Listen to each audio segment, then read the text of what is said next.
ഓഹായോ guys, ഇന്ന് നമ്മൾ explain ചെയ്യാൻ പോകുന്നത് ഒരു ഡ്രീം മാച്ചാണ്.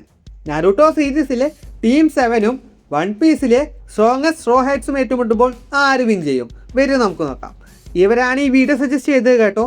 കൂടാതെ തന്നെ നമ്മൾ എടുക്കാൻ പോകുന്ന ക്യാരക്ടേഴ്സ് ടീം 7ൽ നിന്നും നരുട്ടോ, സാസ്കെ, സാക്കുറ, കക്കാഷിയാണ്. സ്ട്രോ ഹെഡ്സിൽ നിന്നുമാണെങ്കിൽ obviously Luffy, Zoro, Sanji and Jinbe. So നമുക്ക് സ്റ്റാർട്ട് ചെയ്യാം. ഫസ്റ്റ് നമുക്ക് അറ്റാക്ക് പവർ നോക്കാം. ടീം 7ൻ്റെ ഭാഗത്ത് നിന്നും നരുട്ടോയ്ക്ക് ഹ്യൂജ് റാസൻ ചുരിക്കൻസും 6 പാർട്ട് പവേഴ്സും വരുന്നുണ്ട്. നെക്സ്റ്റ് സാസ്കെ ആണെങ്കിൽ റിന്നഗനും പെർഫെക്റ്റ് സുസാനയുമാണ് വരുന്നത്. നമ്മുടെ സാക്കുറയ്ക്കാണെങ്കിൽ പുള്ളിക്കാരുടെ പഞ്ചസ് വളരെ ഡിസ്ട്രക്റ്റീവാണ്. നെക്സ്റ്റ് DMS കക്കാശി ആണെങ്കിൽ കാമൂഷി ഇരിക്കണം പെർഫെക്റ്റ് സുസാനയും. ഇതെല്ലാം ബ്രോക്കൺ ആയിട്ടുള്ള പവേഴ്സാണ്. നെക്സ്റ്റ് സ്ട്രോ ഹൈറ്റ്സിൽ നിന്നുമാണെങ്കിൽ obviously one of most powerful ക്യാരക്ടേഴ്സിൽ ലൂഫി വരുന്നുണ്ട്. കൂടാതെ തന്നെ സോറോയുടെ കിങ് ഓഫ് എല്ലും സാൻജിയുടെ ഇഫ്രി ജാൻബെയും ജിൻബെയുടെ ഫിഷ്മാൻ കരാട്ടയും വളരെ ഡേഞ്ചറസ് ആയിട്ടുള്ള അറ്റാക്സ് ആണ്. ബട്ട് മൊത്തത്തിൽ നോക്കുമ്പോൾ ഞാനൊരു എഡ്ജ് കൊടുക്കുന്നത് നമ്മുടെ ടീം 7 ആണ്. ഇനി സ്പീഡ് നോക്കാം. നരുട്ടോയും സാസ്കയും ഗോ ടയർ ക്യാരക്ടേഴ്സിനെതിരെ ഫൈറ്റ് ചെയ്ത് അവർ സ്പീഡ് തെളിയിച്ചവരാണ്.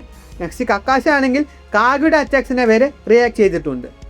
ഒബ്സർവേഷൻ ആക്കി കാരണം ലൂഫി, സോറോ, സാൻജി ഇവരൊക്കെ നല്ല സ്പീഡ് തന്നെ കിട്ടുന്നുണ്ട്. ബട്ട് ഓവറോൾ സ്പീഡ് നോക്കുമ്പോൾ ഞാനൊരു എഡ്ജ് കൊടുക്കുന്നത് ടീം 7 ആണ്. നെക്സ്റ്റ് ഡ്യൂറബിലിറ്റി നോക്കാം. ഇതിൽ ലൂഫി എത്ര അടി കിട്ടിയാലും എഡിറ്റ് നിന്ന് വീണ്ടും ഫൈറ്റ് ചെയ്യുന്ന ഒരു ക്യാരക്ടറാണ്. സോറയുടെ എൻഡ്യൂറൻസിൻ്റെ കാര്യം പിന്നെ പറയേണ്ട കാര്യമില്ലല്ലോ. സാൻജിയുടെ ജർമ്മ അവേക്കണിങ് പുള്ളിയായും പവർഫുൾ ആക്കുന്നുണ്ട്. ജിൻബെ പിന്നെ ലിറ്ററലി ഒരു ടാങ്കാണ്. ബട്ട് നരുട്ടോയും സാസ്കയും സാക്കുറയും കക്കാശിക്കും അത്യാവശ്യം ഡ്യൂറബിലിറ്റി ഉണ്ടെങ്കിലും ഇവിടെ ഞാനൊരു എഡ്ജ് കൊടുക്കുന്നത് നമ്മുടെ സ്ട്രോ ഹെഡ്സിനാണ്. നെക്സ്റ്റ് ഇമ്പോർട്ടൻറ്റ് പവറായിട്ടുള്ള അബിലിറ്റീസ് നോക്കാം.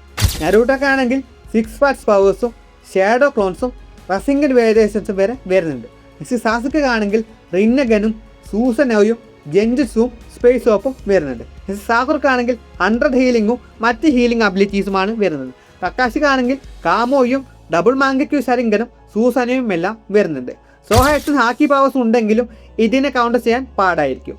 So I think team 7 takes the victory here. Next വരുന്നത് ടീം വർക്കാണ്. രണ്ട് ടീംസും നല്ലവണ്ണം ടീം വർക്ക് വരുന്നുണ്ട്. സോ ഹെഡ്സ് ആണെങ്കിൽ ഒരുമിച്ച് സെയിൽ ചെയ്ത് ഫൈറ്റ് ചെയ്യുന്നവരാണ്. ടീം 7 ആണെങ്കിൽ ഒരുമിച്ച് ഒരു വാർ വരെ സ്റ്റോപ്പ് ചെയ്തിട്ടുണ്ട്.